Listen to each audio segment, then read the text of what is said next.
तो hello guys, आजचा आपला पुण्यातला पहिला पार्ट आहे शॉर्ट्स व्हिडिओ. आणि माझ्यासोबत जो मित्र आहे तो पण यूट्यूबर होता. तो पण व्हिडिओ त्याने सुरू केला होता. आणि इथून आम्ही हॉटेलवरनं निघालो तर आम्ही पाहिलं तर आम्हाला ओला उबर का आम्हाला काहीच अवेलेबल होत नव्हती.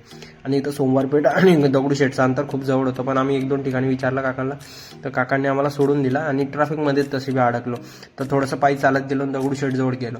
तर म्हटलं यार एवढी गर्दी, तर बघू म्हटलं मुखदर्शन झालं तर मुखदर्शनला पण बराचसा वेळ लागत होता. मग म्हटलं एकदा आपण एवढ्या दुरून आलो आहे जळगाववरनं, तर एकदा मध्ये जाऊन बघू म्हटलं लाईन कितपर्यंत आहे म्हटलं.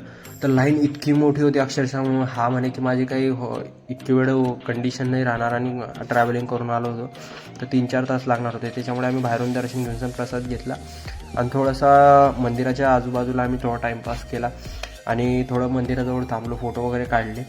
आणि बाप्पांना एकदम जवळून पाण्यात बनले, भारी वाटत होतं आम्हाला. म्हटलं 2-3 दिवस पुण्यात येतं, म्हटलं होऊन जाईल माझं दर्शन किंवा मग तो पण येईन म्हटलं. तर हॉटेल आणि आमचं मंदिराचं काही एवढं अंतर नव्हतं. आणि इथं तुळशीबागेत गेलो आम्ही. तुळशीबागेत बघितलं, म्हटलं चला घरी कोणासाठी घेता येईल आपल्यासाठी. तर बघितलं तिथं पण काय एवढं खास नव्हतं, गर्दी पण खूप होती. आणि मग तिथून आम्ही आईस्क्रीम वगैरे खाल्लं आणि आईस्क्रीम पण खूप छान होतं. तर म्हटलं चला आता इथून भूक लागलेली थोडीशी, तर खात पितच जाऊ म्हटलं. मग तिथून आम्ही निघालो आणि आम्हाला ऑटो काही भेटत नव्हती दगडूशेठपासून. तर दगडूशेठपासून 1-2 ठिकाणी ओला उबर पण चेक केले, असं नॉर्मल रिक्षा पण बघितल्या, त्या पण काही भेटल्या नाही. मग तो म्हणे जाऊ दे आता.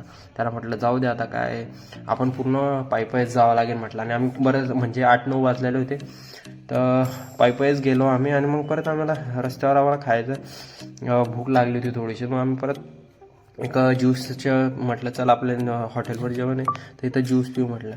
ज्यूस वगैरे पिला आणि आम्ही गुगल मॅपच्या सहाऱ्याने हॉटेलला पोहोचलो.